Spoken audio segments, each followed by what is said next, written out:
Shalom everybody and welcome to the Israel Brief, brought to you by Lay of the Land. I'm your host Raleen Marks, coming to you from the gorgeous city of Miami in the United States, where I am so thrilled and delighted to be attending the WITSA USA conference. I'll be giving 2 talks, and at this opportunity I would really love to thank my gracious hosts and the amazing ladies of WITSA USA for inviting me and giving me the opportunity to attend and to speak to them. But while I'm here in Miami, it is a huge news week in Israel. We are Erev elections. We are the eve of major elections, and Israel, being the vibrant and robust democracy that it is, will go to the polls tomorrow, and all sectors of society, should they choose to, are welcome to cast their votes.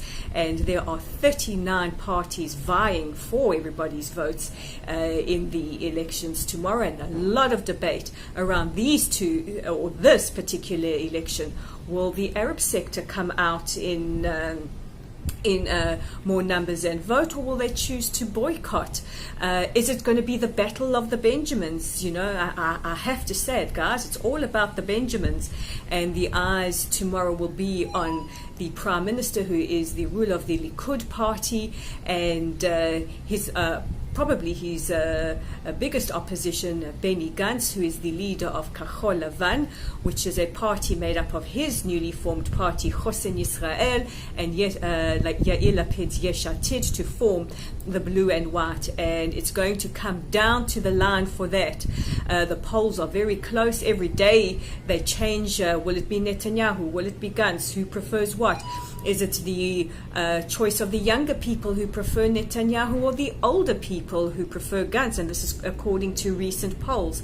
News coming in today that Bibi has called for a meeting of his faction because the polls are so close and because they are so tight. But very exciting stuff. And the polls have already opened for our soldiers, and they have been able to start casting their votes on military bases across the country. So very exciting times. This time tomorrow we'll be discussing who won the elections and what this means for the state of Israel. But elections not being the only big news this week, the other big news is that we are hopefully all on schedule for the Israeli spacecraft, the Bereshit, to land on the moon on Thursday. And yesterday the spacecraft tested its engines, which allows it to actually slow down and prepare for this absolutely historic landing. Israel, the tiny little country in the Middle East, joining huge countries like China, Russia and America to be the 4th country to land on the moon. And everybody, if they haven't got election fever, well, they most certainly have lunar fever. And we'll be following this story very closely and bring you more news about it on Thursday. And if it's out of the time of our normal broadcast, we'll bring you a special briefing over the weekend to celebrate this.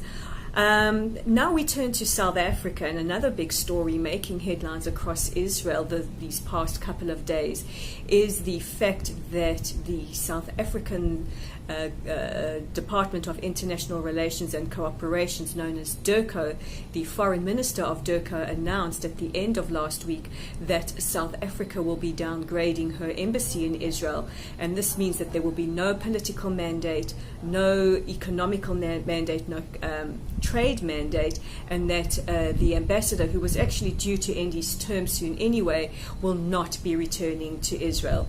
Now, while relations between Israel and South Africa certainly deteriorate, and while this is not representative of all South Africans, this is mostly the ruling ANC and factions within the ruling ANC that want it, this doesn't bode well for South Africa. Israel, as we mentioned last week, continues to grow bilateral relations on the African continent, opening the 11th embassy, this time in Kigali in Rwanda last week. And, one has to ask, South Africa, with all its economic problems at the moment, with its problem with load shedding because of electricity problems, with the rest of the continent opening up more and more to the state of Israel, and most countries on the African continent saying that one shouldn't have to pick a side, and welcoming mutual cooperation, it's extremely short-sighted of South Africa, and to want ties between the two countries to deteriorate. Not to mention the effect that this could have on the Jewish community of South Africa, who are feeling this quite acutely. It also affects the Christian community in South Africa, many of whom travel to Israel quite often. So the status quo of the embassy will remain a consular service. It will provide visas necessary for travel, and that is basically it.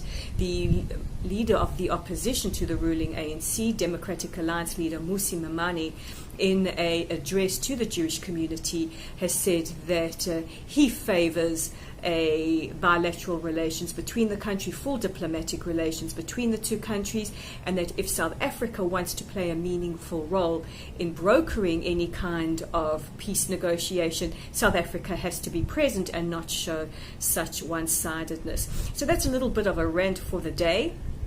But as always, you can find Lay of the Land online at www.layoftheland.online. You can read Ellen Wallman's very good article just posted about how there are so many human rights transgressions around the world, and yet Israel seems to be the only country in focus. And always, you can join our growing Facebook community by liking or following us at Lottel's site, and click on the red button below to subscribe to receive your daily edition of the Israel Brief. I am a slightly jet-lagged Rolene Marks in Miami. This is the Israel Brief, and we'll chat again tomorrow.